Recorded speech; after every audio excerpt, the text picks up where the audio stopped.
Hello and welcome to Crucible of Worlds for more dedicated legacy action. Today we are once again jamming my beloved Eumidian Hatchery. This comes at the request of donor BLogBoy over at the Cult of Pox Discord, which is a great place to check out. A lot of friendly people over there trying a whole bunch of stuff out. But they wanted to see us play their particular list of Pox, and there's some really interesting choices in here. I'm quite excited to see how they pan out. So we're doing the Pox thing. So Smallpox, we're trying to strip resources out of the game. We've also got ourselves some Thoughtseizes so we can punch a hole first, and then Smallpox, and hopefully leave our opponent with very little going on. But we are an Urza Saga deck. We only have two Urza Saga though. But we got a little mini package of currency converter, which is obviously very good. We're doing things like Smallpox and stuff. We've got the Lavaspur Boots to give our constructs a bit of haste. And we've got Nihil Spellbomb because that's the format we live in. And if we're trying to make our opponent discard a bunch of cards, then having a Nihil Spellbomb to make sure that those cards aren't giving them value is really important. We also have Liliana, which can just suck all the life out of a game, which is what she's there for.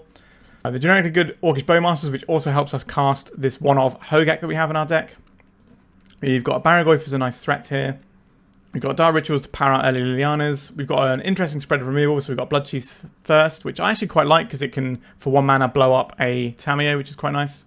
We've also got the Innocent Blood here, and a couple of Sheoldred Edicts. They can obviously team up with the Liliana. There is also a KARN Sylex here, which can stop our opponent from cracking fetch lands, which can be quite cool, as well as stopping things like Force of Will, because they can't pay the 1 life to cast a spell.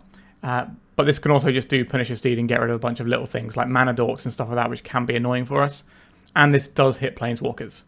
And then we have a Crucible of Worlds, which allows us to replay our Sagas, our Ghost Quarters, and our Wastelands, and our Hatcheries sometimes. And we have ourselves this card, which I'm really excited by. So this is a 3 mana 5/5 legendary artifact creature god. It's got flying, trample, and haste. As long as there are fewer than 8 cards in your graveyard, this card isn't a creature. And then you can tap it to mill a card and add, or target player adds 1 mana of any color. So this is a really interesting piece here because we end up getting in these sort of longer games where we end up with a bunch of cards in our graveyard, so this should be on quite often. I'm curious to see how it pans out, but it can just be a mana rock, which isn't the worst for us when we're trying to strip lands out and things. We've got this KARN, so we need to talk about the KARN board. So our KARN board is the Lattice and the Coating. That's not really a surprise. An Ensnaring Bridge, makes sense. A Pitting Needle, which is an interesting one because sometimes we might just want this in the main to go and fetch with the Urza Saga as well. And then we have a Ghost Vacuum. I think this is more to do with being a card that we bought in for the Saga. If this was a Tormod's Crypt, it'd be more of something that we can fetch with the KARN, but generally speaking, I think these two 1-drops are going to be things that we put into our deck when we want them for the Saga. And the Coating, Lattice, and Bridge are the ones that we keep for getting with the KARN. We only have 2 KARNs, so we don't have a super deep, so it makes sense we have 3 main targets. We've got some Leyline of the Voids for Graveyard Hates. We've got a bit more removal in Snuff Out and Plague Engineer, which can be removal for stuff trying to go wide. We have a Nether Void. This is a spicy one. Whenever a player casts a spell, basically mana leak it. So pretty interesting. Can really jam some people up. We've got Opposition Agents and Chains of Mephistopheles. So we've got all the old bangers in here, which is pretty sweet. Alright, like, subscribe, and let's get poxing. If you are looking to buy some Magic cards, not only does 3-for-1 Trading have a wonderful online store linked in the description of this video, but they will also have booths at upcoming events. MagicCon Atlanta from the 26th to 28th of September, Eternal Weekend Pittsburgh from the 9th to the 12th of October, and Spiel 25 in Essen from the 23rd to the 26th of October. Whether you're looking to sell off cards you don't need or add more to your collection, 3-for-1 Trading has got you covered. We're all dressed up with nowhere to go, with a bunch of fast mana but nowhere to take it. I think this is a mulligan. An interesting selection. I think we do keep this, weirdly. And we just probably put back Ace and Urborg. So what we can do is we can Dark Ritual out the Warring Triad, and that kind of fixes our mana a little bit. And then we can use that to put the currency converter in. And then we pop off with the Smallpox on turn 2. In an okay spot. But our opponent, mulliganing so low, they might be doing some like busted combo stuff. There is an argument to sometimes Smallpoxing on 1. Just to take out the land and hope that they can't really get anything going. But I think given the nature of our hand, we kind of need to get... Alright, they've gone to 3. Wowzers, trousers. So given the nature of our hand, I think we want to just get this triad out so that we have something to play the game with. Are we just going to get echoed on turn 1 though? Bog at Bog. Dark Ritual. Have they got an Undercity Informer? They have. Okay. So we're going to be casting Smallpox on turn 1. Oh, the Nihil Spellbomb is pretty good too. But I think the Smallpox is the highest upside here. Is that true? We could go Triad Spellbomb. That should actually be pretty good here. Yeah, let's try that actually. Because then our hand is just set up better to play the game. So this won't be a creature, so it will be able to tap. It won't be summoning sick. Put Spellbomb in. The next turn, we can Smallpox. Alright, our opponent's just scooping to the Spellbomb on turn 1. Excellent. So, I would like to play 4 Leyline the Void, please. I think we want the Pithing Needle in so that we can get it off of the Saga to name the Goblin Charbelcher. There is an argument for Nether Void, because our opponent has to cast a bunch of free stuff to get it going. So maybe I like the Nether Void here. It's a little expensive. What do we want to take out? So let's just have a look at the removal we have. We don't really need Lavaspur Boots for this one. I don't hate the Currency Converter. It does dig a little bit. So these things are reasonable to take out, I think. I like the KARN because it shuts off their artifacts as well. So we need to find one more cut. Ensnaring Bridge probably isn't the most useful here. We can always just get it with the KARN if we want it. Alright. So we need to respect their fair plan, but Pox is quite good at grinding through like a creature. Like we just have Pox. We have Liliana still. The flexibility of like Liliana is quite useful, being able to drain their hand and also kill any creatures they try and win the game with. Now our opponent is on the play, so we do need to mulligan to Leyline. Our opponent should expect us to have Leyline, so they're going to have some sort of plan for that. Either they're pivoting completely off of the graveyard plan or partially off of it and having things like Beatdown or the Charbelcher, or they're going to be... Oh, this is pretty good.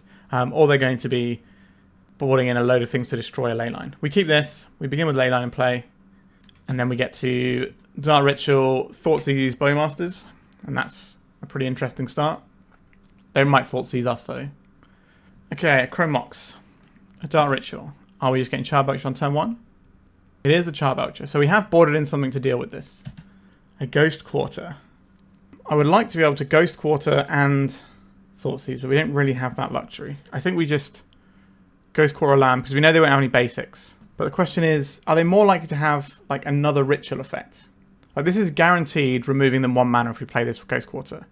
If we don't Ghost Quarter them and try and Thoughtseize them instead, then we don't remove any mana, and if they just have like another land in hand, I guess we can Thoughtseize the land, so this is probably going to get whatever we want really, isn't it? Because they need another land. They can always draw a land. They probably have other mana. Like they only need 1 more mana, so we may as well just get rid of the thing that gives them 1 more mana. Because if they have a Dark Ritual and we hit this, we lose. If we Thoughtseize them and we take a Dark Ritual, they could have any piece of mana and still get that. Yeah, I think we are supposed to Ghost Quarter here. Is it going to matter? Probably not. But this is the thing we have to do. We can also repeat this on the next turn. We are just Stone Cold dead to Dark Ritual, but they have already burned one of them. Am I dead? A Duress. Okay. They take our Thoughtseize. Makes sense. Playing a land out, tapped into our Ghost Quarter. Alright. I will Ghost Quarter again. Hopefully they don't have anything this turn. And then we get to... Alright, it's tapped. Takenuma, what does this do? This is creature or planeswalker. So it's not really going to help where we are right now. So this is a Dark Ritual to Thoughtseize our opponent. Try and take a piece of mana. A Pact of Negation. That's not mana, is it? And play out this, and then if they draw mana, we die. So we can draw Pithing Needle, we can draw KARN, Ghost Quarter, Wasteland are fine. Another Leyline is not really the one, is it? So this does return a Planeswalker. So we could use this to mill and try and find a KARN, but we won't have the mana to cast it if we're doing that. So in we come. I think we just play this as a land, which is normally my experience with Takenuma. Although this can like make it so that we can fill our graveyard for the Warring Triad, which might be relevant at times. They found a land, and then we get to see their deck here, because they have to reveal it. Why aren't they doing it now? What could they possibly be fearful of? Alright, so they have to reveal their deck to make this work. So we get to see how they've sideboarded. So they've still got what here? Have they gotten rid of all of their graveyard stuff? They have indeed. It doesn't really impact how we play this game though. Okay. Because we don't know if they're going to pivot back or not. Yeah, none of this matters. Let's just submit and go again. Like, we could board in the Ghost Vacuum, but I don't think Ghost Vacuum is very good against our opponent's deck, to be honest. Probably better than Nether Void, maybe. Alright, we have a Thoughtseize on the play into Smallpox. And we have a Ghost Quarter. Sure. I think this is an acceptable hand. Especially if they're still on the Charbelcher plan. Alright, so we can take out the Charbelcher here. They have a lot of mana. No lands though. Alright, we take out the payoff. So they had a turn 1 kill with Pact of Negation backup. But we managed to disrupt that. Alright, so that is an Agadine the Undercrypt. They're going to play out a Lotus Petal so we can't make them discard it. They're going to do the same with this Lion's Eye Diamond.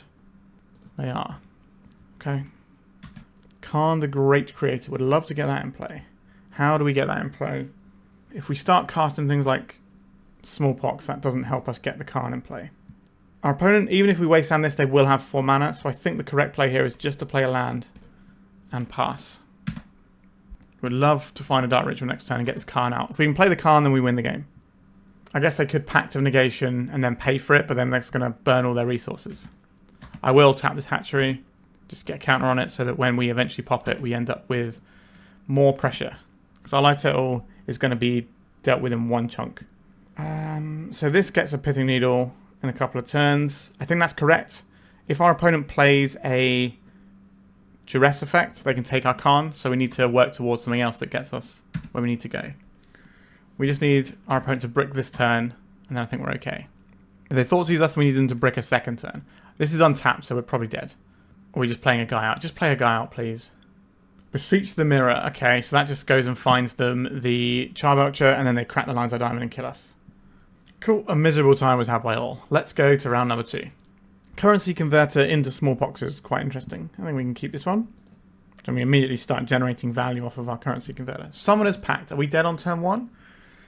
Either that or our opponent kills us on turn... or we kill our opponent on turn 2. Are we just getting useful spells 2 rounds in a row? Manamorphose. Okay, so this might be Necro Dominance.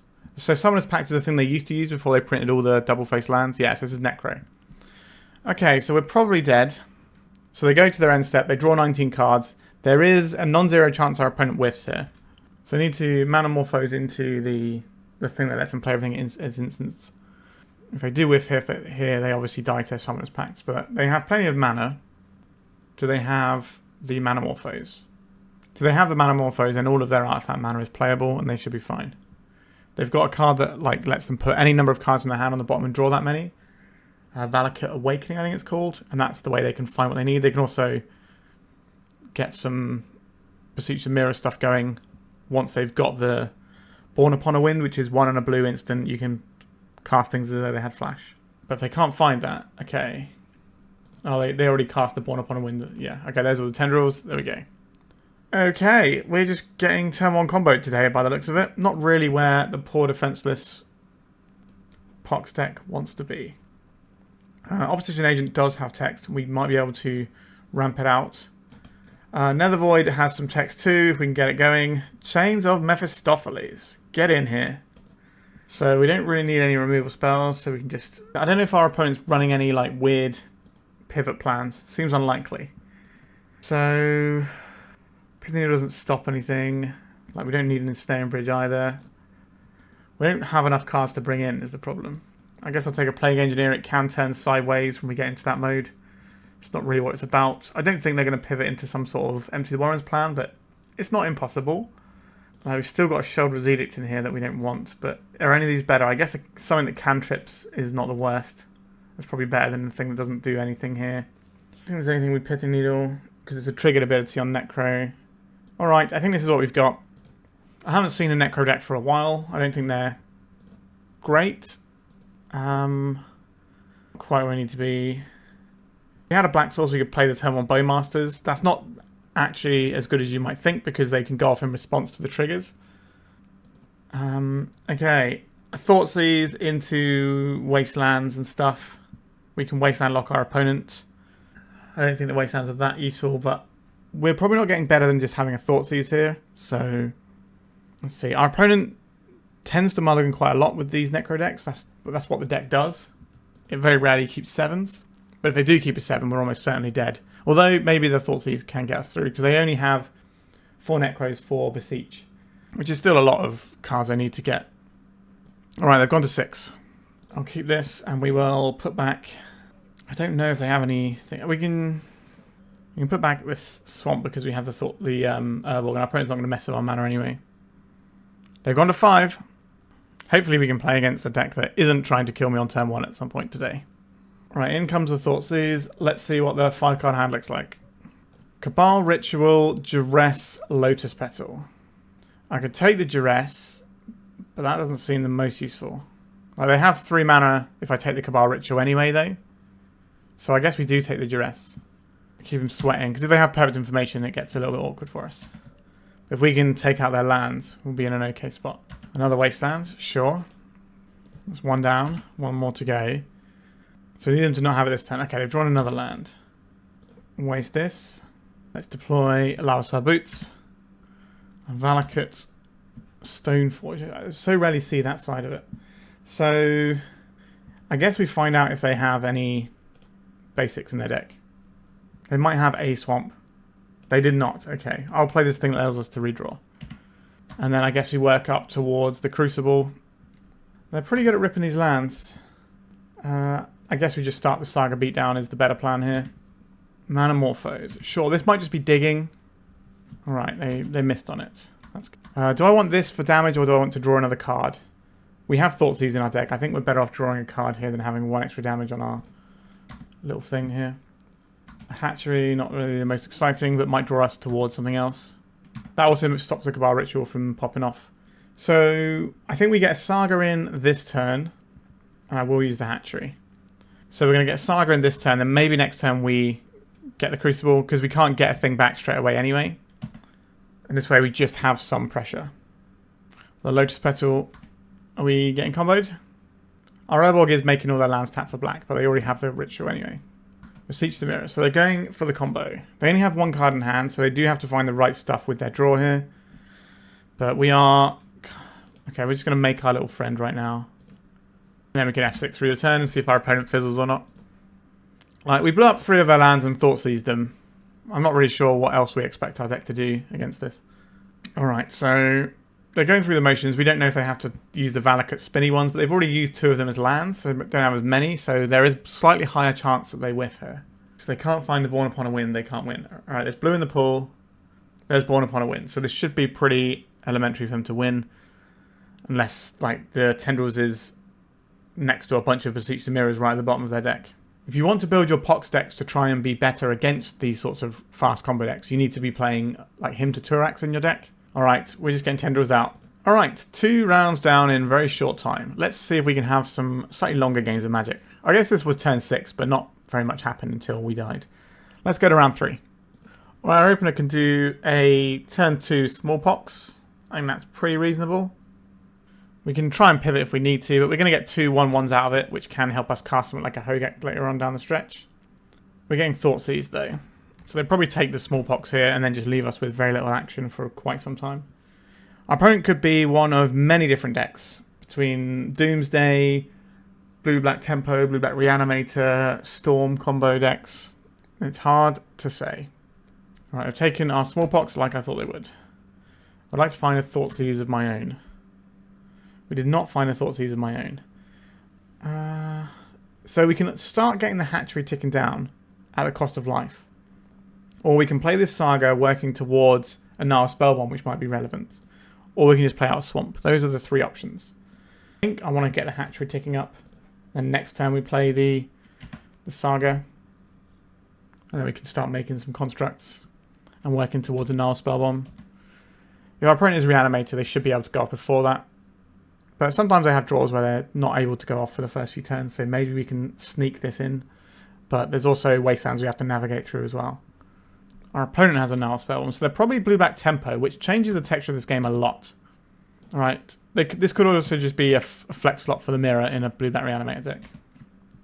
A Thoughtseize. Alright, I'm going to play out this Saga. Then we're going to see what's cooking over there. Building up our Hatchery counters for the eventual pop. Brazen Borrower, Animate Dead. Okay, so they are doing that sort of stuff. We're not going to be able to get our Spellbomb here, so I think we have to take the Reanimate thing because this is the highest upside. Not a lover of them having Brazen Borrower, but we're going to have a bunch of 1/1s at some point. We know they've got 2 Wastelands, so they can stop us from getting a Spellbomb or any constructs. Wasteland, we lose the Saga here almost certainly. Yep, there it goes. Wasteland the Hatchery, not so good. Right, now they have a Tamiyo. Okay. So we can build up towards a Sylex, which will blow up Tamiyo. We could go for it now. So we know both of our opponent's cards in hand. We could just go and get a Karn into play right now. And that's pretty solid. They can bounce the Karn next turn, but we'll be getting some tools off of it. Is that better than getting the Sylex in? I think it probably is. Okay, they're cracking the Spellbomb now and drawing a card. They could find a blue card or a Daze here. I think we got to shoot our shot when we have it. If I get this Brazen Borrower out of our opponent's hand with the Force of Will, it's not the end of the world. Okay, so we minus this and get a free card. What do I like the look of here?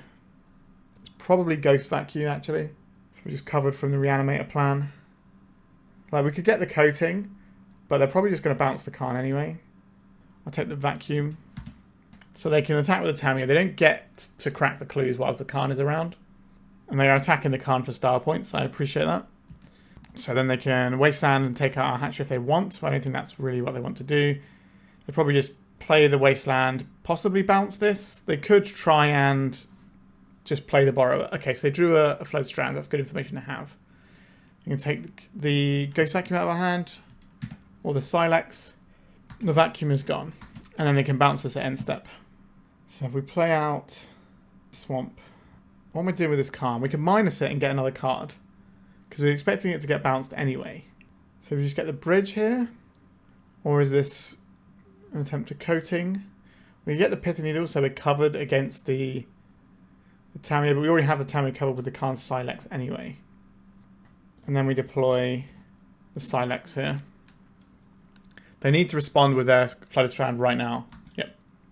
I've been caught out by that before. Oh, they're not bouncing our guy. That's interesting. So we've got quite a lot of counters on the Hatchery. So we should be able to pop it for 5 guys at some point, possibly more. We probably want to burn the Sylex first. So the reason we minus the Karn is if we just get cards out of it and they're bouncing it, then we end up on cards from that whole exchange. So we know our opponent's hand here. The Ghost Quarter, not really what I'm about. I think we pop this for 1. Check out Tamiyo now. Gets rid of all the clues as well. If we play out the Liquid Metal Coating... No, I don't think we do. I think we just plus with no targets instead of playing out the coating. This does tell our opponent that we have something. But if they flash in this Borrower at end step, we just get to kill it. Going for the threat. Okay, so get the Borrower. And then I will Bowmasters it down. And we're in a pretty good position right now. We can start grinding all of our opponent's permanents away. And we might get up to Lattice soon as well. We could draw a Dark Ritual and just Lattice. Actually, no, because the Karn would die, wouldn't it? Alright, our opponent's had enough. So I've been told that we don't actually want Karns in this matchup. The reason why is our opponent is playing Wastelands and Dazes, and trying to resolve this 4-drop is a lot. So we're supposed to have things like the Vacuum coming in here and the Bridge. They can't attack us with their big scary guys. I think this is what I've been told to do. I suspect our opponent is going to be less on the graveyard plan. I don't really want to be jamming a bunch of ley lines in here. Chains is pretty interesting though. I quite like this change. Like Opposition Agent is also fine here if they're keeping in the Entomb package. So let's say we want to find 3 cuts here. I like the Crucible a lot. Anti Convert is good. Lavaspur Boots is good. Now Spellbomb's good. All these cards are good. Because like we want our removal, especially these ones that hit Tamiyo is pretty good. Innocent Blood can kill one of their giant fatties as well if they do get one into play. Same with the Karn Sylex. Maybe it's the Warring Triad that goes. It's just like a mana rock. It's not the most useful. I'd rather have like an Opposition Agent in that slot. We're doing Hogaak things here. I don't really want my opponent to reanimate a Hogaak. So we cut that. I like the Sylex, the Bridge. Crucible looks strong here. Maybe it's the Lavaspur Boots. Although be able to race our opponent is pretty interesting there. Maybe we can cut a land. 27 lands is a lot. We'll just take out Takenuma. Let's try that. Keep the basics in because I don't want my basics getting wasted. My land's getting wasted, so we keep the basics in. Yeah, this hand slaps pretty hard, doesn't it? Alright, we'll keep this. We get to Thoughtseize and Smallpox and stuff. We've also got the Spellbomb. I think we're better off Thoughtseize than we are playing the Spellbomb, but we'll see what our opponent does. Okay, that is a Tamiyo. Alright, we have Thoughtseizes. So they have a Thoughtseize of their own, which is pretty good here. An Entomb, but no Reanimate. I don't really like this Force of Will either. I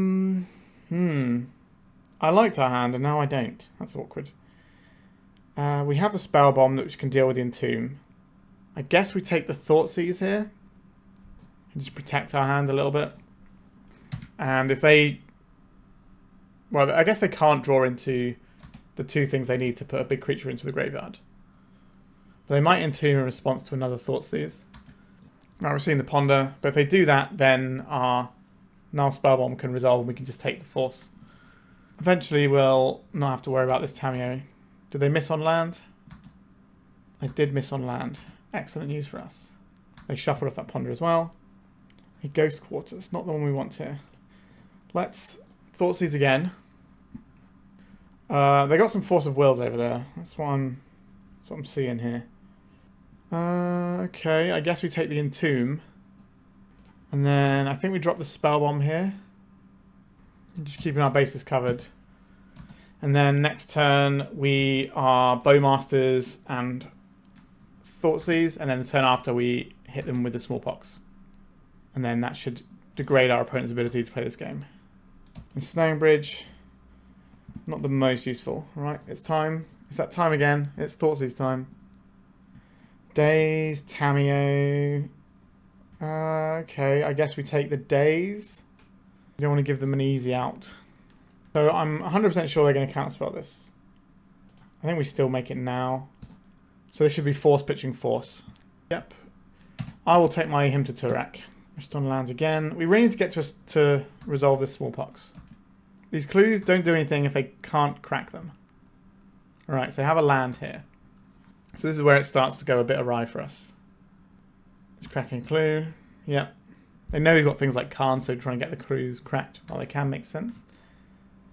A Smallpox. There's no point floating the mana here. Alright, Smallpox. This is going to see Force of Will pitching Tamiyo. As expected. Okay, there's no point Ghost Quartering them. They have one of each basic. The Ghost Quarter should be used to kill their basics, or just be pitched to this Smallpox. Right, this Tamiyo is just going to bury us, though. Which is often the case, I find, when playing Poxes. Planeswalkers can be a real problem. Just general engines that keep drawing cards. And a 1-mana engine that draws you a card every turn is a bit too much for us to handle sometimes. Okay. What are we doing here? Probably not a bad time to try and resolve a Smallpox. Okay, I think we get rid of this Swamp and this Ghost Quarter. Okay, we've dealt with Tamiyo before it flipped, but our opponent did get a couple of extra cards off of it, which is why they're at 3 cards and we're at 1. Ponder is a pretty good way to repair their board state, get some more lands. But we do have their graveyard covered. But there's no... but there's obviously the possibility of them bouncing this as well. Alright, that's not really what I wanted just yet, but it'll be good later on. Sure, we could have discarded the Ensnaring Bridge and kept the Liliana, but our opponent having multiple things that just stop what they're doing makes a lot of sense for us. And then we have access to a lot of lands in our deck. Alright. I thought using us, we'd probably lose the Liliana here. Yep, there it goes. I kind of want to just drain their graveyard and draw a card, but that's how we lose this game.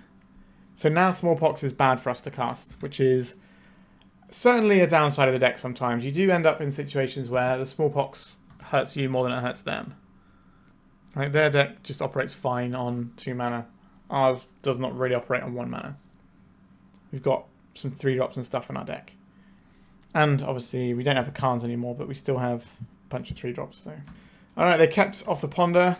They might just be wanting 1 card and then they're going to crack these fetches and things. Crucible, that'll be great at some point. Not great, but fine. Like, we can eventually Ghost Quarter all their lands out. That is a win condition of sorts. And it makes our Smallpox a lot less harmful as well. So they're going to be cracking a clue token, I think, here. Yep. So now they're getting another card up on us. Reanimate, targeting our Orcish Bowmasters. Is this... like, we don't draw many cards. But it makes our Edict effects worse and stuff. Okay, so I guess we just wipe our own graveyard here. If they Entomb reanimate us, so be it. But we're not going to win this game if we don't draw another land anyway. Makes our Crucible a lot worse. So they're doing this to make sure that we didn't have like a Bowmasters to play of our own. See if they can get out the the activation, like spending our mana on that instead. Alright, Thoughtseize, what would you like to take here? I genuinely don't know what they take here. Probably the Oppo Agent would be my guess, since it actually does something, whereas our other cards are a little bit sketchy. But they're planning on playing like some big monster, then the Smallpox is an answer to that. So maybe they take that. We have no graveyard, so Crucible does nothing. Ensnaring Bridge is pretty annoying for them, but they will have Borrowers to bounce it. Yep, they took the Oppo. I thought that would be what would happen. So yeah, our opponent just has more resources than us, which is not where we want to be in our resource in our deck. Can we draw a land, though? We cannot draw a land. Yes, I boarded out one land, but we still have 26 lands in the deck. And Dark Rituals. That's still half of our deck being mana, and we've missed for like 5 turns or something. Maybe more. Our opponent is selecting away over there. Now they have something that makes me want to Smallpox. Please, just if we find a land, resolve a Liliana and minus it, then I'll feel pretty good about our spot. Not a land. Are we just going down to one? Like, I don't think we beat the Tamiyo is the problem. Wow, I hate this. It's like one of our 3-drops that goes. I think it's probably the bridge. But we can't beat a Tamiyo if it sticks around, so we need to be able to answer it. Yikes, so now we're in a horrible position. We could just draw a Dark Ritual, power out a Liliana and be okay. What do they discard there? They've seen half of their deck. That's quite wild. They don't have Hardcast Force mana either, which is nice to know. An Urborg, okay. Do we Thoughtseize our opponent now to try and lay the groundwork for Liliana next turn? Sure, I think that's reasonable. We don't have to worry about Reanimate very much. Bit of Triumph, okay. I'm glad we took that out. So they could Reanimate an Attractor and go to 1. Oh, we started finding the lands now. Here we go. I want to play this Crucible out first. Just get that in. I don't want to discard the Crucible without Liliana. Because the Urza Saga plan should be pretty good here. I think we might have done enough actually somehow. Oh no, okay. This is going to slow us down a little bit, but that's fine. Because we have Crucible, we just replay it. And then we just play the Liliana and tick it up. In some ways this is better because we don't even miss out on making a construct. We can play around a daze by using this Dark Ritual. I think that's correct. And we go upstairs with it. And Engineered Explosives. Surprised they didn't just play that out. Like, they know you've got Hand Disruption. And what number are they putting it on, I guess, is the thing. Maybe 2? Alright, they've had enough. That felt horrible for ages, and then we won. Our opponent kind of bricked off a little bit in the midsection there. Just like Thoughtseizing us a bunch, and we didn't really have much going on. But yeah, I'll take it. We beat the big bad guy of the format. Let's go to round number 4. This is a turn 2 Karn. We've got Wasteland, we've got Removal, we've got Smallpox. Sure, I can keep this one. Alright, we're playing against a non-combo deck. Maybe. We don't know yet, is the truth.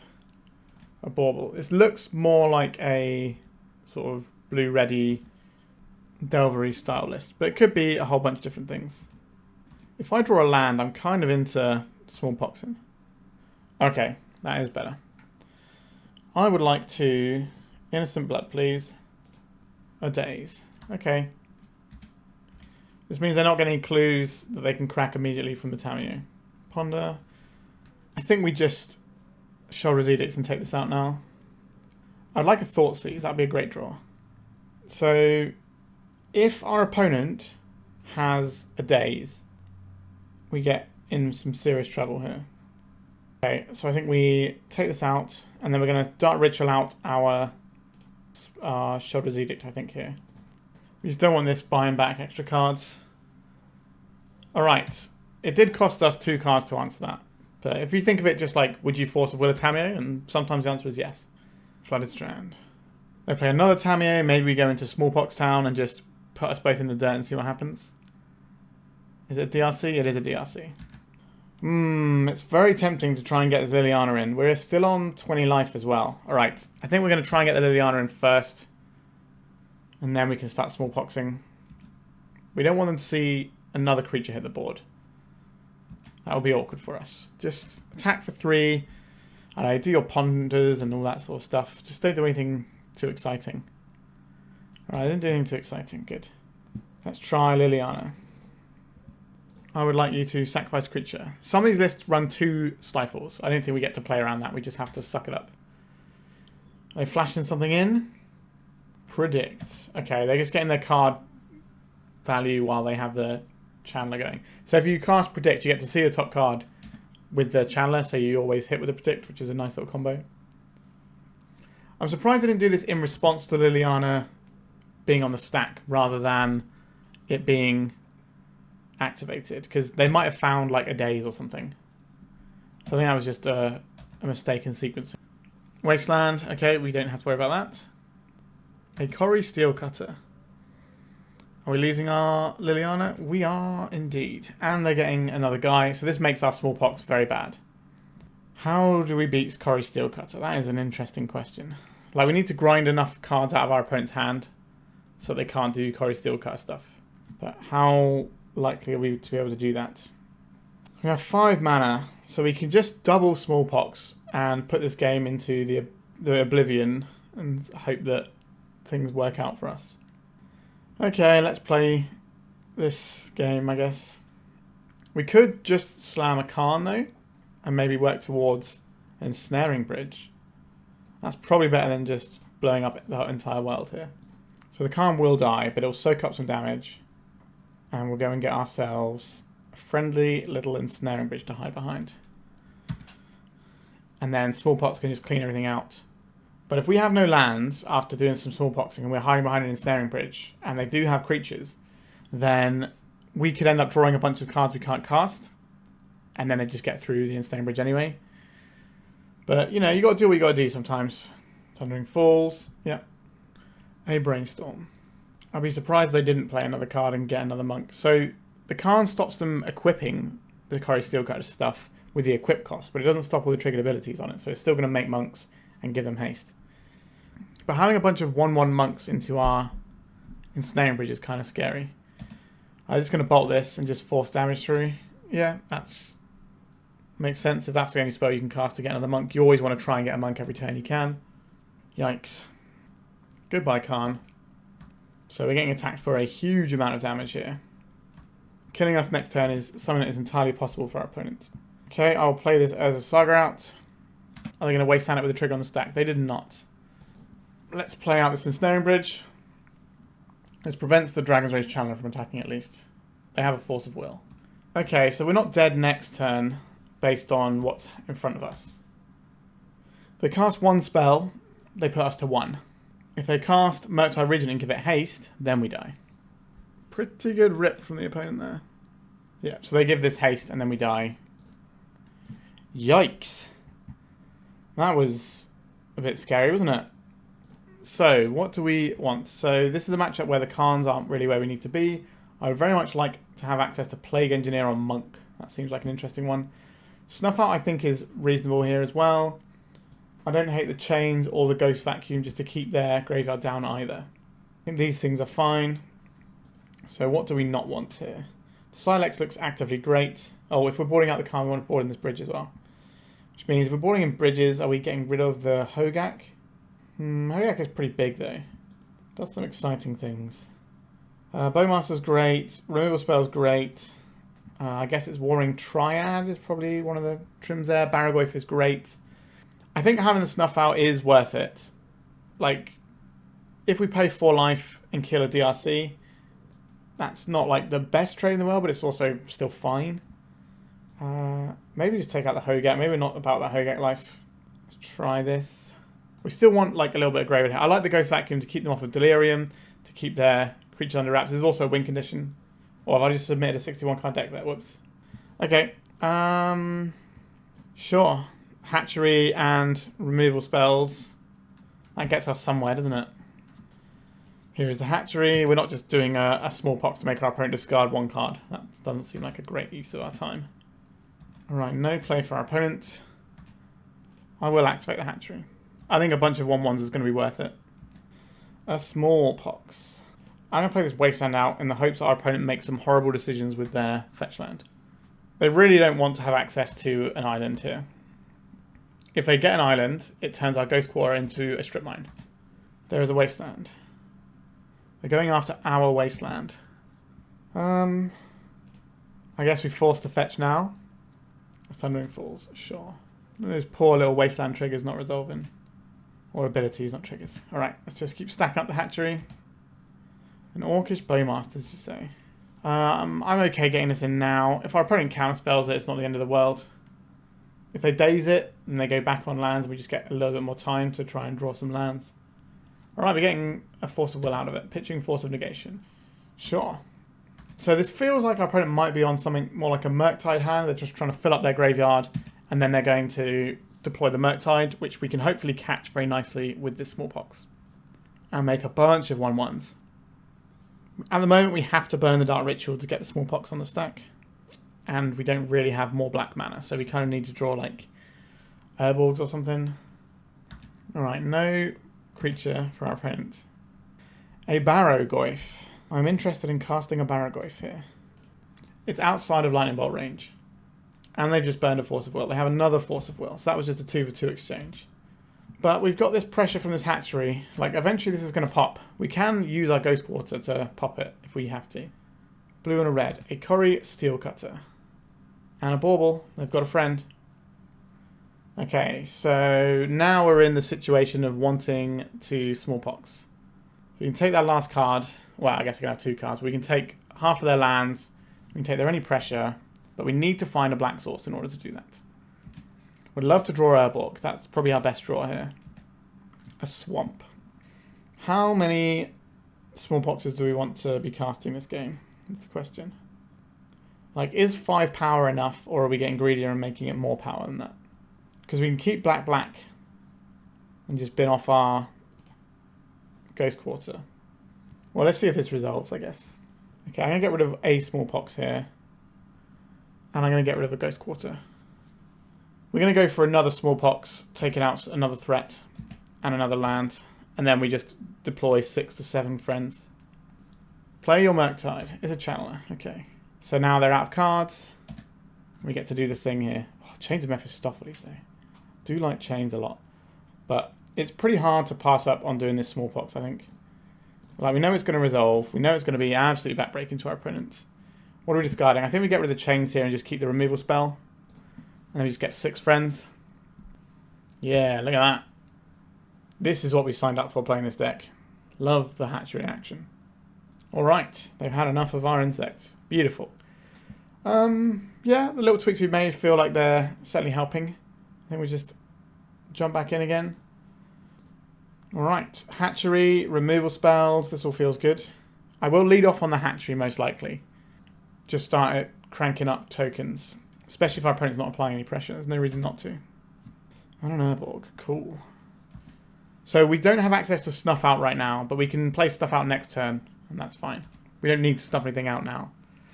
If they played a creature we wanted to kill, we could have played a Swamp first. Alright, a Thundering Falls for our opponents. A Curry Steelcutter. That's certainly an annoying one. They have the Bauble.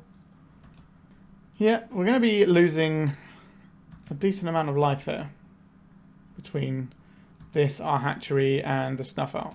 But I think it's rarely wrong to put counters on the hatchery. Maybe in the burn matchup we don't do it. Castle Locthwain, not the one we want there. I think we play out just a basic swamp so we can't be wastelanded off of our ability to Snuff Out. Are we in a position where we need to deal with this right now? I think we are. Although, we probably want to snuff this out, right? Because this one plays around days. It's a big chunk of life here.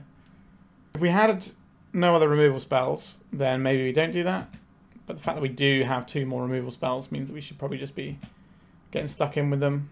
It feels horrible trading them for Curry Steelcutter. Like, the tokens here are just like free material. But eventually, if our opponent keeps making land drops, they will run out of stuff. How big is this Dragon's Rage Channeler, is the question. So they got 3 types in there. Because I can make them sacrifice this right now before they get any chance to surveil. I think that's where I want to be. Although if we make them lose this, we can put the Barrowgoyf in. Yeah, I think we try and take this out. Alright, how much damage are we going to take from this monk? Because the Barrowgoyf is huge. If we can resolve the Barrowgoyf, then it's going to be lights out for our opponent, I imagine. They probably have some number of borrowers as a Wasteland. I would like to... do we get rid of the Trampler? I think we do get rid of the Trampler. As sad as that is. A creature token of their choice. And then we get 2/1/1, so we at least have a little bit of a bulwark against what our opponent's doing. I was kind of hoping that we could get to Smallpox this away.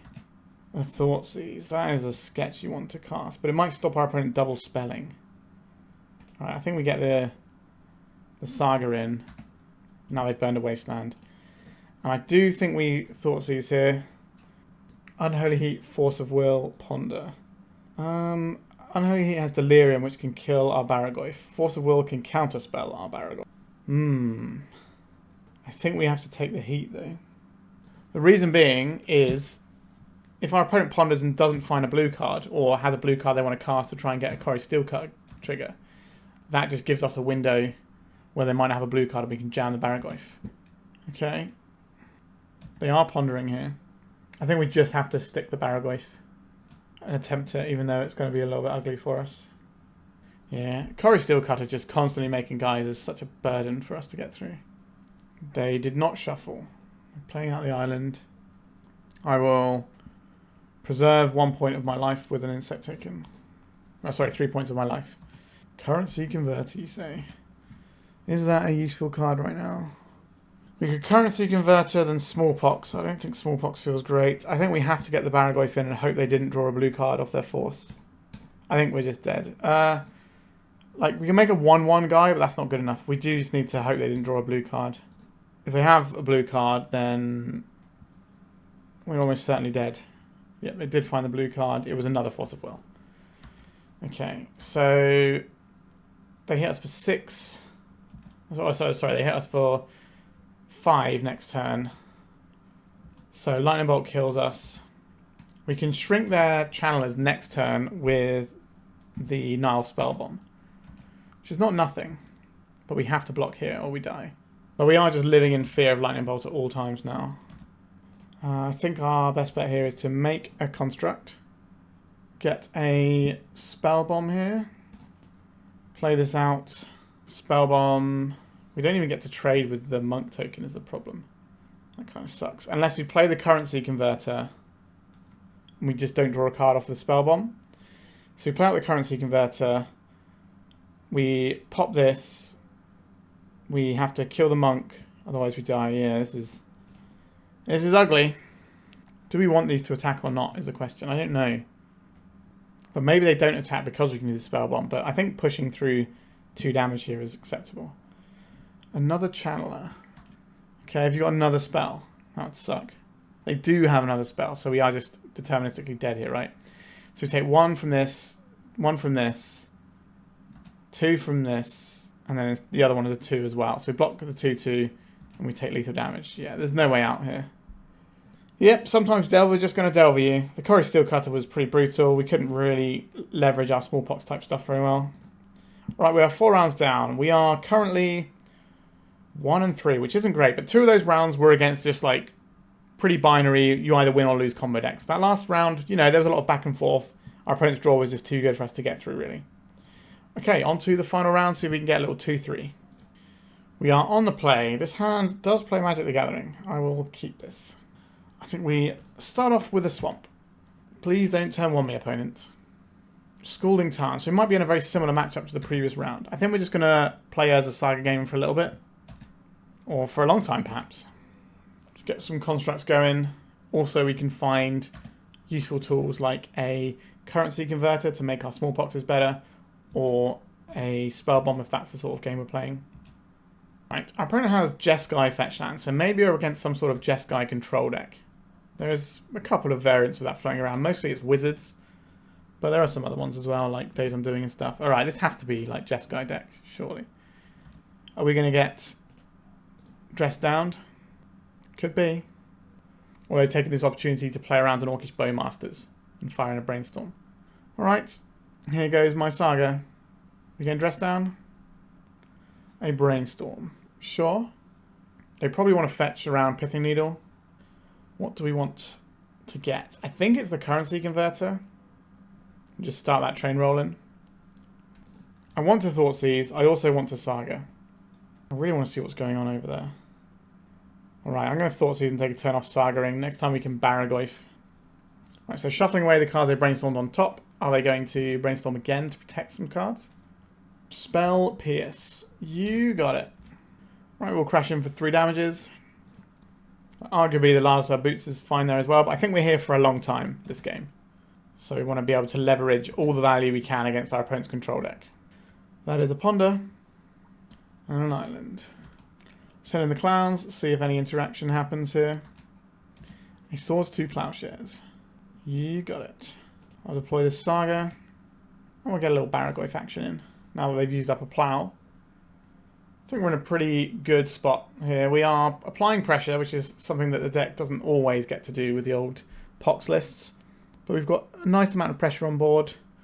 Our opponent's going to have to react to it, which then gives us windows to resolve things like Liliana, which can just drain their entire hand. That is a Tamiyo. Are we seeing the Tamiyo flipped? Right, we can put 4 damage on it, which is enough to kill it. But if they flip it and protect it, then not so much. This could just be a Flame of Anor to kill the Barrowgoyf. That would be pretty good here. Kill the Barrowgoyf, draw 2 cards. Flip the Tamiyo. Yeah, this game has just turned on a dime. Oh wait, what? Why didn't the Tamiyo flip? Oh, because they'd already brainstormed this turn before they did all that, right? Yeah. Okay, that's fine. It has to be the exact 3rd card, not the 3rd card that Tamiyo sees. I think we attack with the Construct here. Then we make a Construct to get an extra point damage in. Then we play a Eumidian Hatchery. And we cast a Smallpox, I think. We lose a guy, but they lose Tamiyo. And we get to put something under this converter, which is going to be one of these things. A Force of Will. So they still lose a life. Okay. So we have the Boots of Going Fast that we can rely on next turn as well. So we do have lethal next turn. Our opponent's going to need to do something about it. If they Tamiyo, we're getting 1 more Construct. So there'll be 4 4s, there'll be 5 5s. And if they shrink them to 4 4s, they're still dead. So I think we're in a happy place here. Flame of Anor. Drawing some cards and destroying our poor defenseless guy. This will flip their Tamiyo. So we're going to have 2 4 4s. They get shrunk to 3 3s. But one of them's going to have the boots on and go fast enough to kill them. So we should have lethal here. Do I want to Thoughtseize first? I think so.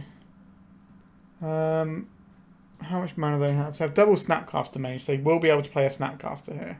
I'll take one of the Snapcasters. So we attack Tamiyo with all creatures. We stop it getting back a Plow next turn. But then they have the Snapcaster as well. I think we just attack them. Forces a chump block with the Snapcaster. And puts them to 4. And the Tamiyo minuses to get a removal spell. We can pump the size of our constructs with his Liliana by discarding an Urborg and then putting it under the currency converter and turning it into a treasure. So we do have 2 lethal constructs next turn. Now, they can Force of Will our Liliana. If they... So they probably minus the Tamiyo to get a Plow. No, they get the Flames, right? Okay, so they have a Plow in hand. Okay, that's the best case scenario that they just drew the best card. So now they can just go and get another Plow. That's pretty darn good.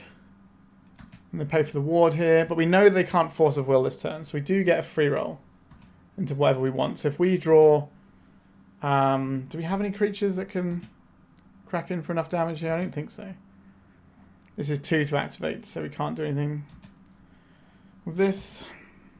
A Wasteland is going to be difficult to leverage fully. So we go pay 1 life, this and this. Gets Liliana in. You draw that clue. So they could find a blue card here. They did not find a blue card. Each player discards a card. I'll discard this Urborg. We will put it under the converter. I'll deploy this Wasteland.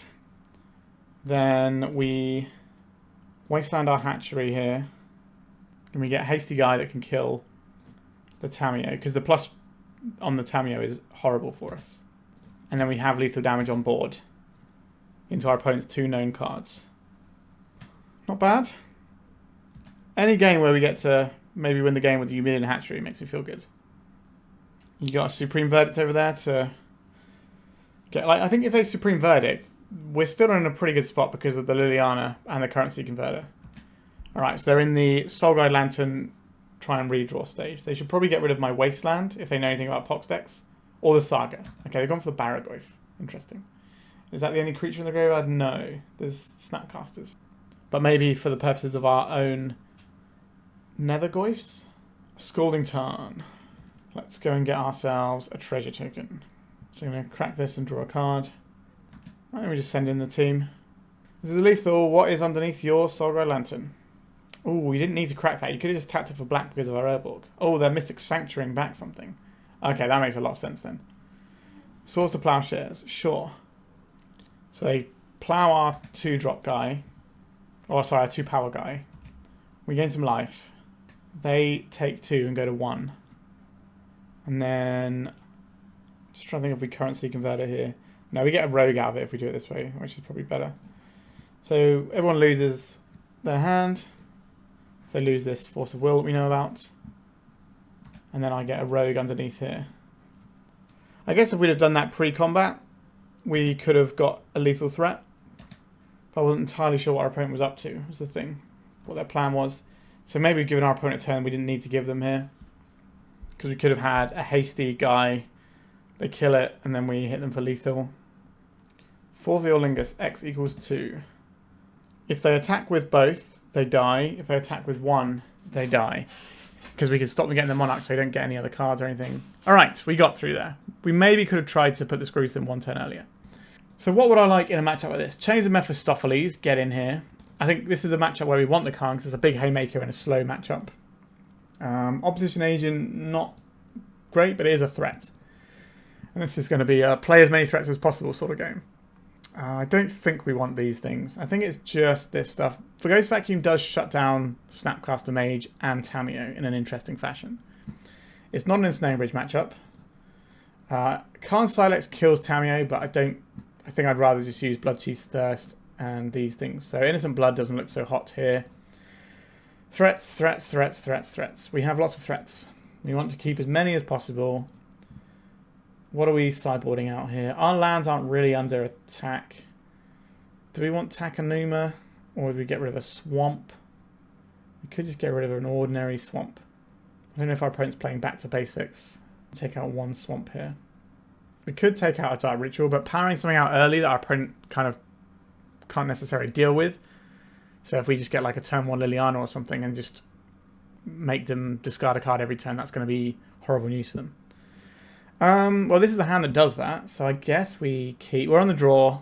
Our deck is 50% mana, so we should be drawing some manas here and there. So holding up Spell Pierce here. Okay, we drew a Swamp. That's also pretty good. I think it's better to play the basic out. I think we're just Thoughtseizing here. So I'm expecting Spell Pierce or Brainstorm in response. Ideally, Brainstorm in response, we still get to take something. But I guess if we take a Spell Pierce, that's also fine. But we get the bonus information of seeing our opponent's hand, which I'm a big fan of because it lets us sequence our plays better. Okay, Flame of Anor, Force of Will, Prismatic Ending, Terminus. I think it's the Prismatic Ending. And if our opponent wants to spend 2 cards to Force of Will one of our plays, I can live with that. A Tamiyo, so that's what they drew for turns. They still have this Force of Will over there. Understood. Okay, I can play the Smallpox not wanting it to resolve. That's kind of interesting. Let's start Ritual first. Is this worth your Force of Will, opponent? No. Okay, so we play the Currency Converter out. And then we play the Smallpox. I think the Lavaspur Boots has to go here. See, here we get the Force of Will. And then we just play out the Lavaspur Boots. So now they don't have a Flame of Anor to flip their Tamiyo. We've assembled a bunch of permanents. And this Liliana should hopefully be able to get in and do some stuff. Alright, so they have 2 cards in hand. I think we don't know one of them. So we could Liliana and try and kill the Tamiyo. Or we could Liliana and try and suck the life out of the game. They might flip the Tamiyo this turn. This feels like maybe back to basics. Or the Flame of Anor. It's a Snapcaster Mage. Okay, so I want to Prismatic Ending our... I assume it's the Currency Converter. But it could be the Lavaspur Boots. It's the currency converter, sure. Our Wasteland does nothing, as is sometimes the case. The Warring Triad. That's pretty interesting. We can get that in and start working with it. Or we can take out one of their creatures. I think we just want to get the Liliana in here. So if we go black, black, 1. Our opponent has a choice. If we Edict them, they can lose their Snapcaster and not be able to press the Liliana. And that's fine. Or they can lose their Tamiyo and kill the Liliana. But that either way gets rid of Tamiyo. Either way, it protects the Liliana in a roundabout fashion. Because the Liliana, we want to trade this for a Tamiyo. If we don't trade it for a Tamiyo, then we take the Snapcaster out. And then the Liliana gets to keep doing its thing, and that's still fine, right? So we either get a free Snapcaster and get to keep ticking this up, or we get the Tamiyo, which is fine. Yeah. I think I explained that properly. We don't care about the Terminus, so we don't need to strip that out of our opponent's hand just yet. A real catch-22 situation for our opponent there. Because they don't want us to have this Liliana, because it's quite an annoying piece. They decided to bank on Tamiyo being better than Liliana, which isn't really a stretch of the imagination, is it? Because this card is pretty busted. It is a shame that we can't get this Warring Triad attacking. But this will be able to pressure Tamiyo in theory. So they can draw off of this clue. If they find a land, they can then draw off the second clue and then flip the Tamiyo, and then we're in a bit of a pickle there. We need to find something that can pressure this. We have boarded in additional threats, and like the opposition agent, which can attack. Yep, cracking a clue. Please don't find the land. Okay, they found the land, so now I think we're in trouble. Yep, so they crack this. They flip the Tamiyo, and we have to deal with the 1-mana Planeswalker ticking up. A Thoughtseize. The Warring Triad. How do you feel about this mediocre creature? It's not even a creature. If this was a creature right now, it'd be real good. But that's not the life we're living. It's just going to be a mana rock. Let's Thoughtseize our opponent. Flame of Anor, Brainstorm. I don't really like this Flame of Anor very much. Not a big lover of Brainstorm either. Oh, they've still got a Brainstorm in hand. I've just clicked off it. I think the Terminus goes here, and they leave themselves with a Brainstorm. Now, they can get these cards back by minusing the Tamiyo, but if they're doing that, they're getting away from just draining out everything of their deck and having a million cards that we can't answer. Does Flame of Anor hit Planeswalkers, or is it just creatures? It's just creatures, so Liliana is safe. They can get it and blow up the Warring Triad if they're worried about us having enough cards in our graveyard. So we can Wasteland our Urborg and discard a card with Liliana. So we can attack with the Warring Triad next turn if we want to. Now, the cost for that is high. We're going to have to get rid of our own Urborg and our own Wasteland and whatever card we draw. So, yikes. But we will get to attack for 5 on Tamiyo. Prismatic Ending on the Liliana. Okay, so that not going into the graveyard is very irritating for us. We've also given the ability to Prismatic Ending for 4. So, 1, 2, 3, 4, 5, 6, 7, 8 to get this guy going. Oh, wow, I hate this. Okay, let's Thoughtseize our opponent. Get that last card, which is a Brainstorm. And then, yeah, I think this is correct. Equip this onto this guy. Go to attacks. In at Tamiyo, so they can't get cards back with it. So basically, our opponent is drawing off the top. And we are drawing off the top. But we have a big guy that has ward that doesn't matter.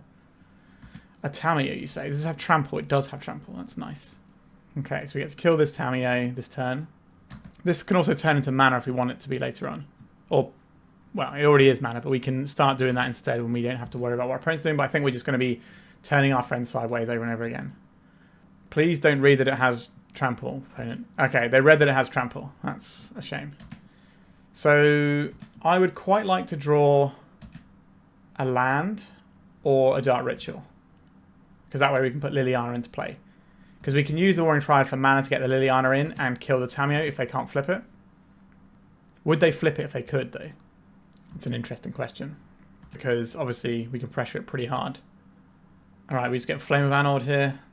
In fact, creatures are not the most robust creatures. An Orcish Bowmaster. That is almost good. Are we just mashing with this, or do we need to get our Orcish Bowmaster in this turn? I kind of want to get the Bowmaster in. It's so telegraphed by not attacking with this. Swords to Plowshares on this guy. You going to pay for my ward? I'm glad we did this now. They are paying for the ward. There's no real time where we can float this mana and they won't be able to pop the clue. So we just got to let them have the clue. Ping to the face. So the Tamiyo is a reasonable wall here. We gain a lot of life in that exchange, but it's not the most important metric this game is being fought on. Also need to be pretty aware of our clock here. So, because if our opponent wins this one, they have to win the last game in time as well. Alright, are they going to pop clues? Is that worth it to them? Ghost Vacuum, that's pretty nice. And we're just going to get hit by a Snapcaster here. I will play out this Ghost Vacuum. This is going to shut off any Snapcaster or rebuys from our opponent's Tamiyo and Snapcaster. We're going to pop their graveyard out so we can have an idea of what we're taking.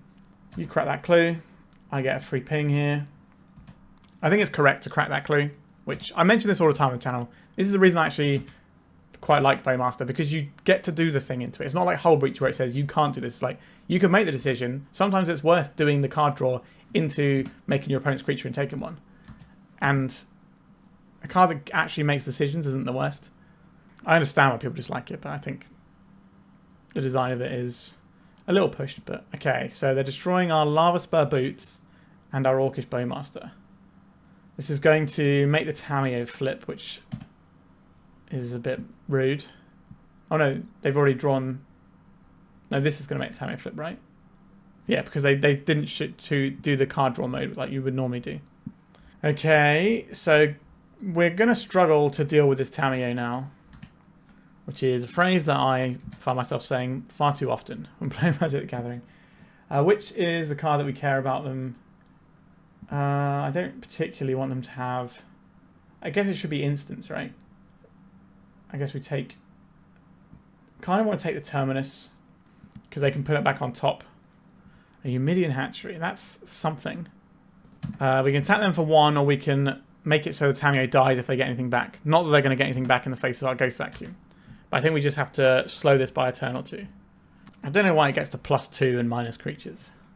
Oh, they had the miracle anyway. Yeah, that's disgusting. Cool, I think this game is over, and we're probably just playing for time now. Bloodchief's Thirst. Okay. This is a card that does things. Awesome. Now they still have a clue token, and they've got 3 cards in hand, so we are very far behind. Oh, they just have a hard cast Force of Negation. Sure. I'm not going to bother using the Ghost Vacuum here. We're just going to save time. Alright, Liliana. Our opponent might not be able to win very easily with their deck, though. They're not even going to draw that many cards because they've already drawn so many. Which I guess is not a bad problem to have. Right, they're going to crack the clue so they get a little bit more time, a little bit more resources to decide which is the one they don't want. It's a land. Right, so they can minus this Tamiyo and draw half of their deck. That's 15 cards. That's a lot of cards. Time for St. Catherine. Sure, we have an answer to that on board. Okay, they're going to draw... Is it rounded up or rounded down? I can't remember. Rounded up, okay. So they've got a lot of cards in hand. And they're probably going to have access to the Fourth Eorlingus. Well, this answers their little friend, which we have to do. So now we can start exiling creatures, and we could have exiled that Triumph of Catherine. That would have been way smarter. That was... I'm just cognizant of the time we have is all. Vendilion Clique. Sure. I think we're dead here. I think we're just going to F6 and get a little bit of time over our opponent for the last game here. It was a top card. Cool. Yeah, we could have exiled that with a Ghost Vacuum. I don't think it matters here. Hogaak. We don't get to cast that yet. Alright, I think our opponent's got this one. I'm just going to let him go through the motions and try and get like a minute or two above them on time. Alright, we've drawn a Ghost Quartz, so we get to do our hatchery thing. Now we also get to play the biggest creature. Now, the chance of them having a hard cast Force of Will here is not nothing. They're probably just going to Swords to Plowshares instead. Well, that gains us 8 life and wastes a bit more of our opponent's time. Right, there it goes. Wrath of the Skies. That's going to clear in a bunch of stuff. They didn't want to blow up our Ghost Vacuum. They could have also tapped for more and banked energy. Another Triumph. It's a Fourth Eorlingus. So this is 6, 7, 8, 9, 14, I think. So that puts us to 2. They get the Monarch. You enjoy your little triggers there, opponent. Okay.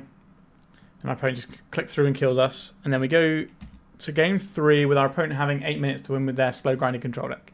Now we're obviously a pretty slow grinding deck in and of ourselves, but we can kind of make the game into nothing quite early on. Okay, is there anything we want to do differently here now that we've seen a little bit more of our opponent's deck? I don't think so. Plague Engineer does turn sideways. Is that good enough to run? I don't think it is. Alright, we need Chains of Mephistopheles when the Tamiyo ultimate went down. That would have been fun. Alright, let's have a look at this opener. Chains of Mephistopheles. Well, if there was a time for Chains of Mephistopheles, it's probably now, isn't it? So, let's get Chains in. But we also have Bowmaster, which is pretty good too. If our opponent taps out for a Ponder, I will slam this Chains. If they don't, we probably hold up for the Bowmaster. And then we can try the Bowmaster at end of turn. We should have put a counter on this hatchery. I was just too busy thinking about other things. Like the clock. Right, we are cracking an Arab Mesa. We're getting a basic, most likely? No. Okay. Tamiyo. I think in response to Tamiyo, we play the Bowmasters.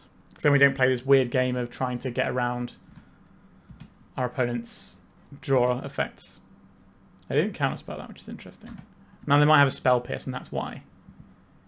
Put this one out. I guess we attack first. Is Chains or the Bloodchief's Thirst the prize? We'll go for the Bloodchief's Thirst first. So we get that in. So we can pay for a Spell Pierce. They're going to have to use a real spell here. If they Brainstorm, we get a bunch of triggers, but because we're the active player, our triggers go on the stack first. So we have to point them at our opponent's face. But at least we're going to have a big creature that can tangle, and the Chains should do some real work. If we'd have done this pre-combat, that would have been smarter. That is my bad. I was thinking if our opponent would interact with our Orcish Bowmasters. Alright, so extra cards they draw off of the Tamiyo. Not such a big problem yet. Our opponent is almost certainly reading this card, because it is kind of nonsense. So basically, if they would draw a card, except the first one they draw in their draw steps, they discard a card instead. If they've already... and then they draw a card. So they kind of loot instead of... Well, they rummage instead of drawing extra cards. And then they mill if they don't have any cards to discard in the first place. So it's kind of weird.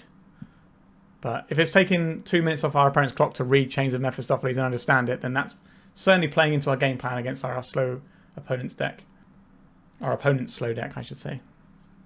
Right, so ploughing our guy, so it's going to be hard for us to get this Tamiyo to stop ultimating. But as long as the Chains is in play, we don't care about them ultimating. All they would do is... they got Caracas for Hogaak as well. All they would do is loot their hand. So they would have like the best 5 cards they're going to have. But there's still things we can get over. Okay, a Stony Silence, you say. And we have the Bowmaster, so they can't really draw extra cards that way. Okay, let's... Are we getting a threat in or are we getting the Crucible in? I think we're just getting a threat in, aren't we? I think we do it now rather than trying to catch them out. We don't want them being able to pay for stuff on the stack. The Ghost Quarter here is pretty darn good alongside this, though. So let's take out their... Is it just their red source? Probably is their red source here. I don't think they should search their library for a card here. They did not. We have Ghost Quarter. There's no point attacking here because of the Tamiyo. But we have Ghost Quarter plus Crucible with Opposition Agent in play. So we do have a Strip Mine lock here. Let's get me one of those sweet Ghost Quarter Strip Miney locks going, shall we? Let's play this out. We go to attacks. I think we attack Tamiyo for 2 here. Just keep it down whilst we grind all our opponent's resources away. If our opponent wants to cast a spell at end step, okay. So when we use this Ghost Quarter, it's kind of important because we don't want them to just be able to Flame of Anor away our Opposition Agent, a Terminus. Not a bad one to have their opponent. Okay, we'll wait for them to pay the mana because this way they're not able to Flame of Anor this. I will take out your... what do we take out here? Is it the Caracas? Because it has utility. No, I think we just take out one of these other lands. If we can keep them off of red, they might not be able to put a 4th Lingus into play. Alright. So we will lose our guys. We still have this Ghost Quarter lock, but it's not that good because they do have a bunch of basics in their deck. Ponder. This is not going to work the way you want it to. But if they've got a card they don't want in hand, that's fine. Yep, so they cycle through the Flame of Anor. I quite like having this Ghost Quarter going on. If we can just slow our opponent's roll and just take out all of their sources, I'm okay with that. I don't think... Like, we probably just get rid of the Karakas unless they get a red source at end step or something. I'll take the Karakas out now. So this means that we can deploy the Hogaak next turn if we want to, using our Ghost Quarter on our Eumidian Hatchery. We just Flame of Anoring for some card draw. That doesn't seem great. Okay, they're going to blow up my Crucible. That does seem a lot better. Sure. I was hoping they would draw some cards and get changed. We're adding mana via the Hatchery here. The Warring Triad. This is not especially useful right now. This is symmetrical though, so we need to not play into that ourselves. 1, 2, 3. Let's get this Warring Triad in. Can't tap this for anything because of the Stony Silence. We can start using the Castle Locthwain to put more cards in our graveyard to get this up and running. As an interesting option. Our opponent can sculpt a perfect hand of like 2 cards, but what does that look like? Or 3 cards? They just need to find the Prismatic Ending here. Once they get rid of the chains, then we're in trouble. 4 mana. Wrath of the Skies. Yeah, that's also pretty good. And doesn't blow up Planeswalkers, so now they just get to draw half their deck. Cool. Let's Thoughtseize our opponent here. They have a 4th Eorlingus, which is probably the scariest win condition they have access to. So I guess we take that. And then I will deploy a Ghost Vacuum, which doesn't look that scary, but we can exile the 5/5 when we get to that stage of the game. Alright, they do want to force a negation that. You got it. At some point we can block a bunch with this Eumidian Hatchery. We can't really attack because our opponent has Tamiyo. I'm not going to keep track of all the cards in our opponent's hand. There's just too many of them. Look at that. Pop up and look at the relevant ones every now and then. So they can Prismatic Ending away our Warring Triad. What else they got here? We've seen the Force Negation. I guess we can cross that one out. And they're not just slamming their Triumph. Or they're going to Brainstorm and then Miracle it back. We could also use this to start milling our opponent. But I think getting this into a creature is probably a better place to be. This isn't going to resolve, but I'm okay casting it, I think. There is a Brainstorm. So I have the Mystic Sanctuaries, they can put the 4th Eorlingus back on top as well. So I have a Triumph of St. Catherine coming along, sure. It basically feels like the only important game object this entire game has been the Tamiyo. Like this entire round, really. It's just been like, is Tamiyo going to get there? And more often than not, it does. And that sucks to be us, I guess. Let's have this Opposition Agent. If they counterspell this, then our Warring Triad will be a guy. If they wait till it enters play and plow it, then we don't get anything in our graveyard. A Liliana of the Veil. That's probably not resolving, is it? Sure. This gives us a big creature, though. Are we blocking with this? We know they've got plows and stuff. What is the purpose of this card? Our opponent can get back wherever they want with a Tamiyo anyway. They can get back where they want with a Mystic Sanctuary. I think we're just playing defensively and trying to grind our opponent for 1.5 minutes. Alright, do I want to mill a card? Snapcaster Mage, what are we doing with this? Plowing our Opposition Agent, so they're going to put us above 20 life at least. And then they can 4th Eorlingus this turn, which is going to be for quite a lot. We basically need to find a... Oh, they didn't just get back the 4th Eorlingus. That, like, almost kills us, right? Or they just have another one. Well, that certainly answers that. So that's 10, 15, 16, 17 damage. So we need to find a way of blowing up our hatchery next turn. So like Ghost Quarter or Wasteland. How much does this cost to activate? 3. And then we die to our own Castle Locthwain. There we go. We got the win there because we're the one who killed us. Alright, that felt horrible, but it was basically just down to this one Tamiyo. I think we could have played it differently. So the turn we played, we could have played the Chains first and then gone for the Bloodchiefs, or done the Bloodchiefs pre-combat so that we could have attacked into the Tamiyo. So I think that's kind of on us a little bit there. But yeah, it just kind of shows you how horrible this card is, to be honest. Some people, myself included, were calling for a ban last time around for the Tamiyo. But we'll see what happens in the future. So we finished with a pretty bad 1-4 record, but you have to remember we are playing Pox, which is not exactly the strongest deck in the world, and we did split like a lot of the games 1-2, so it wasn't like we were just getting completely steamrolled. They were real games, and like I said in that last round, I think the one misplay we had there might have cost us the entire game. So let's talk about the deck. Seems fine. It kind of has an issue that I find with quite a lot of Pox decks that I play, is the curve is quite high. At the moment, Legacy is condensed into the first 2 turns of the game a lot of the time. Like, even the control decks are playing a 1-mana Planeswalker that wins the game pretty much on its own. So you need to have lots of stuff going on early doors. And let's put these Dark Rituals down here. So if we don't have Dark Rituals, our early game is just like Thoughtseize and like sometimes Bowmasters, and the Smallpox doesn't always work out as a thing that you want to be playing on turn 2. So we kind of end up having not necessarily enough proactive plays early on. So I quite like builds with Hymn to Turak for that reason, because, okay, you're doing something relatively proactive, you're reducing your opponent's resources. And that's something that I think Pox does well, and if you lean into that more, it gets better, where you have the ability to shred your opponent's hand, or, you know, if your cards are reducing your opponent's resources by more than 1 card per card, so like Smallpox is going to be discarding a card, sacking a land, sacking a creature, so they're going to lose 3 resources. A Hymn to Turak, they lose 2 resources.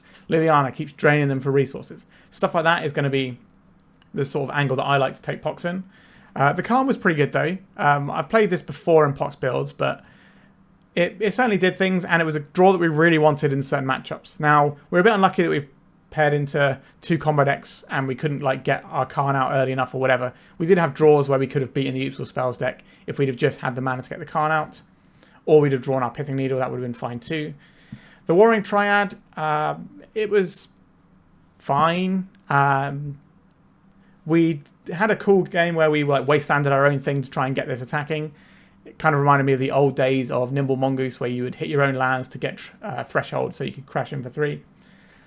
But I kind of feel like maybe like a 4th Bowmasters would be something I want to fit in this deck somewhere. I think that would really help. It just feels like we also need more ways of offsetting the Smallpox, because we definitely had situations where the Smallpox wasn't a card we could cast without hurting ourselves more than our opponent. But if we have more ways of breaking the parity of this, so I quite like playing Loam Pox because you have the Loam, so you get to not care about any of the lands you're discarding or sacrificing. We have 1 Crucible of Worlds, but that is just 1, which is not necessarily a reliable number to get things done. You can also run things like Mox Diamonds, so you have Mox Diamonds in play, so your Smallpox doesn't actually hit any of your permanents in play sometimes. You can run more currency converters, because you can always discard excess currency converters. Ages ago, I saw someone running a cool list with the full 4 currency converters in with Poxes, and that was an interesting take that I might revisit at some point. But this deck felt fine for what it was. It's going to have horrible matchups. We did run into 2 of them early doors. Like, if our leyline isn't able to stop you comboing us, and like our Thoughtseize maybe isn't enough, then, you know, what we're going to do. But I felt like the grindy matchups were okay, and again, I think we just could have sequenced better against the control deck, and maybe that gets us there. Alright, I hope you enjoyed this one. And check out the Pox Discord. It's a really nice bunch of people over there. And they're really into experimenting and trying stuff out, which is something that some other places like Legacy Discords aren't necessarily as into. Some people are a little bit more like, oh no, you have to play like this stock thing and you get these 2 flex slots. Whereas, you know, the Pox community, they know their deck isn't tier 1, so they're willing to try and examine all the different things you can do, and that's really cool to me. Alright, I hope you enjoyed this one. I enjoy poxing people quite a lot, and the YouTube algorithm seems to think you lovely people out there do too. Okay, goodbye. If you'd like to support me in the channel, please check out my Patreon. It has a free guide to budget turbodepths, as well as 3 tiers of support. A low-cost one that enters you into my monthly raffle for a free donation deck on the channel, a mid-tier subscription that gives you access to my detailed turbodepths guide that is updated every month, as well as regular articles, and lastly, the higher tier gives you all of the above, as well as a monthly donation deck for my channel. If you're interested in supporting the channel this way, please check out the link in the description.